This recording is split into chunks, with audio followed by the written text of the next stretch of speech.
The book that I chose to do my book talk on is Brown Girl Dreaming by Jacqueline Woodson. This book is comprised of poems, and it tells the story of Jacqueline's birth, her upbringing, and the journey of discovering her love for writing. However, before jumping into information about the book, I'd first like to talk a little bit about Jacqueline Woodson herself, because her background gives a lot of information that provides context to a lot of the issues that are discussed in the book. And although this book does act somewhat as a biography, there is information that Jacqueline shares on her website, which is where I got the following information.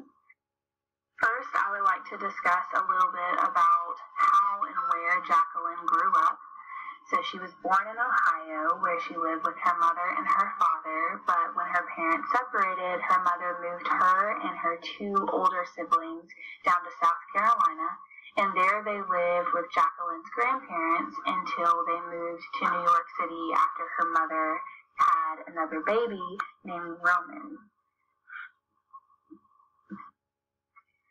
Jacqueline has written over 100 novels, and this includes children's books, poetry books, young adult novels, as well as many adult fiction novels, and a list of all of her books can be found on her website, which is JacquelineWoodson.com. And in addition to writing so many novels, Jacqueline has also received many awards for her writing. She's received over 20 awards for the books that she's written, and there are even a few awards that she has won multiple times for different books. For Brown Girl Dreaming alone, Jacqueline received the National Book Award, the Newbery Honor Award, and the Coretta Scott King Award. Now that we know a little bit about Woodson, I would like to jump into Brown Girl Dreaming as a novel. And as I've stated, Brown Girl Dreaming acts a little bit as a biography for Woodson because it's the summary of her growing up as an African American in the 1960s and the 1970s. It says that she spent a lot of time in the South during the Civil Rights Movement in Greenville, South Carolina with her grandparents. However, a lot of her childhood was also spent in New York City, where segregation was still very prevalent, but it was not as big a deal. In Brown Girl Dreaming, Jacqueline has a large emphasis on her family and how important they were to her. Later on, I will discuss a lot more of the characters, but because Jacqueline spent a lot of time with her grandparents, they were a big part of her life, as well as her siblings, and everyone shared in their struggles and their successes, and just the overall childhood was seen with a very close-knit family that is portrayed in this novel. Along with close family, Jacqueline also had incredible friendships, and she also had a lack of friendships at certain points in her life. When she was in South Carolina, the novel states that her grandparents did not want her to hang out with the neighborhood kids because they did not agree with some of the family values that the neighborhood kids had. However, when she moved to New York City, she became best friends with a girl named Maria, who was a Hispanic family, and they took Jacqueline into their family, and there's accounts where it says that she feels like she was a part of their family, which I think is a beautiful representation of friendship. As well as with family and friendship, the summary of Brown Girl Dreaming also includes the development of Jacqueline's love for writing. We obviously know that Jacqueline is a writer because she wrote this book, and the interesting development of her love for writing is discovered a little bit more as we dive into the character development of Jacqueline herself. Jacqueline is the main character of this novel, as the novel is telling the story of her upbringing. The main developments that we see in Jacqueline is her love for writing. It says that she would tell many stories to her family and to her friends and just make them up as she went. She had a huge imagination, and her family would kind of call her out and say, hey, you can't make up stories, and was that one of your other made-up lies, and simply wrote her imagination off as lies. But in the 5th grade, she had a teacher look at the story that she made up and wrote down in a poem and called it writing. And once she had this affirmation of her skill, she understood that her lies weren't just storytelling, that they were something that she could create. She actually shared a poem in the book on page 311 called A Writer. A small excerpt from that poem is, "You're a writer," Miss Vivo says, holding my poem out to me, and standing in front of the class, taking my poem from her, my voice shakes as I recite the first line. Black brothers, black sisters, all of them were great. But my voice grows stronger with each word because more than anything else in the world, I want to believe her. As well as the affirmation of her love for writing, Jacqueline is also developed because of her relationships that she had, primarily with her grandfather and with her friend Maria. They were both very important relationships in her life, and she grew to be more like those people as her character developed. Her grandfather was one of the most important people to her, and she actually called her grandfather Daddy. And because once her father and her mother divorced, they left Ohio and she lived with her grandparents. And so her dad was not around, and her grandfather took on this fatherly role that was so beautiful, and he would take the kids places and they would curl up in his lap at night, and he would read them stories and he would call them his kids. But as the story progresses, there's also a development of Daddy's sickness. It says that he was a smoker and he got very sick, and he would cough a lot, and at times he couldn't even get out of bed because he was so sick. But despite all of this sickness, it says that Daddy was always home to Jacqueline. So when she was up in New York, she would get homesick and she would think of all the beautiful things in South Carolina, and then she would lastly think of being with Daddy and being in his arms, and it made her feel like that is what home actually is. So as Daddy passed away at the end of the novel, it was very heartbreaking, and although that was the final development of Daddy's character, a lot of things changed in Jacqueline's life because of his absence. A few other very important relationships in the novel are Maria, which is Jacqueline's best friend, and as I mentioned, is still her best friend to this day, as well as her siblings, which were Hope, her oldest brother, Dell, her older sister, and Roman, her younger brother.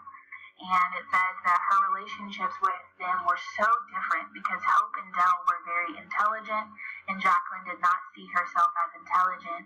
And Roman was a young baby, so there was not a lot of character development of Roman. However, they seemed to be a lot closer than she was with Hope and Dell. There is also the relationships and the characters of her mother and her father.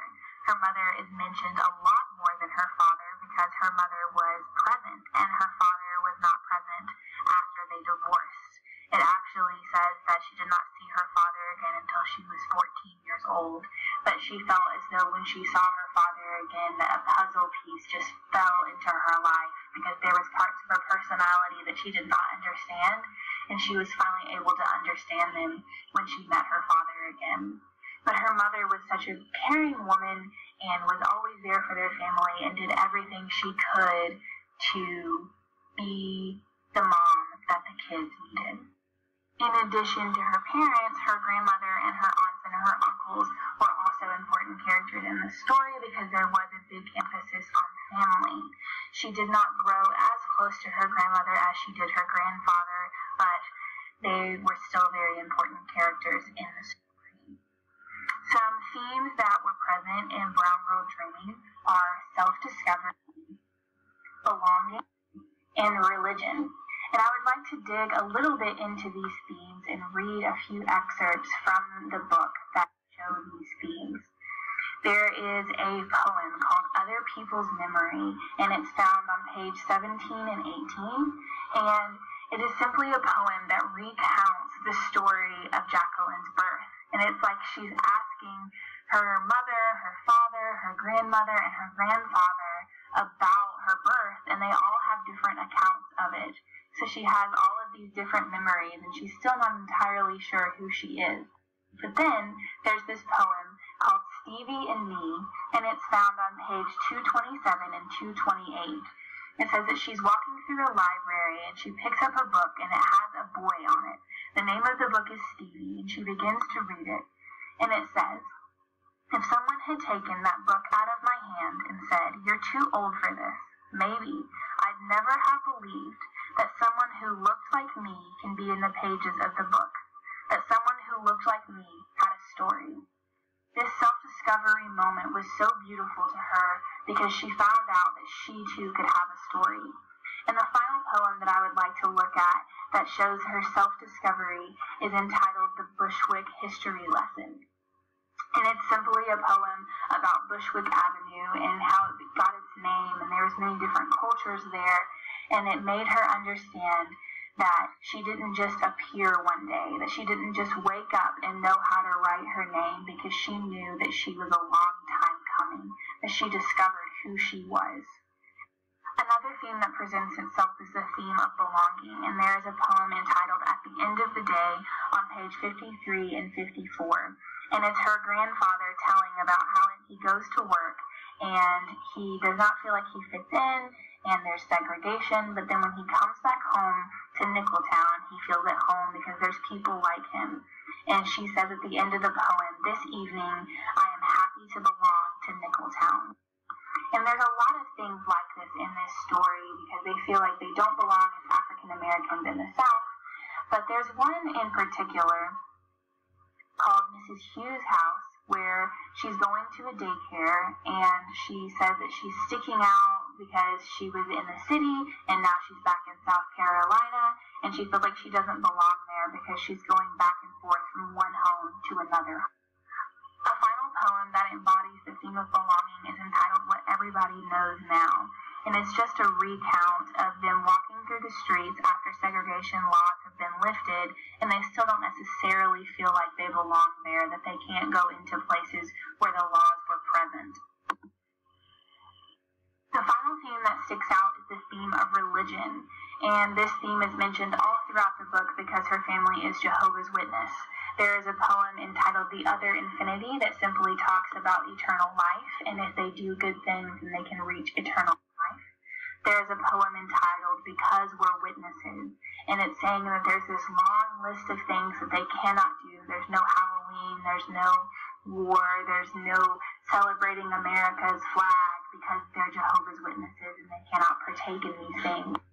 And then the final poem that I would like to point out is a poem entitled "Eve and the Snake," and it's simply Jacqueline's recount of what happened in the garden when Eve was tempted by the snake. My assessment of this book is that it was a very interesting topic to read the poems of somebody who grew up during the Civil Rights Movement, who developed as a writer, who learned to be who they wanted to be, who learned that they could dream no matter what, was a beautiful thing to read about. And it was also very interesting to just observe the growth of Jacqueline as she moved around, as she learned who she was, as she learned to belong, and as she learned that her family was so important. Because every story that you read really did show the importance of her family. Something that intrigued me about Jacqueline Woodson's writing style is that it was a poetry book. A lot of poetry books are standalone poems. However, this poetry book told a story. Instead of being one thing at a time, it genuinely told the story of her life and how she grew up. I would definitely recommend this book to young adults. I think that it's relatable, that it's something that would challenge you as a reader. It could be shared in a classroom because it's so intentional with what it says. After viewing this book talk, there are a few things that I would like you to consider. Do you believe that this novel is relatable? Do you think that this novel could be defined as literature? And finally, do you think that this novel could be used in a classroom setting? Thank you.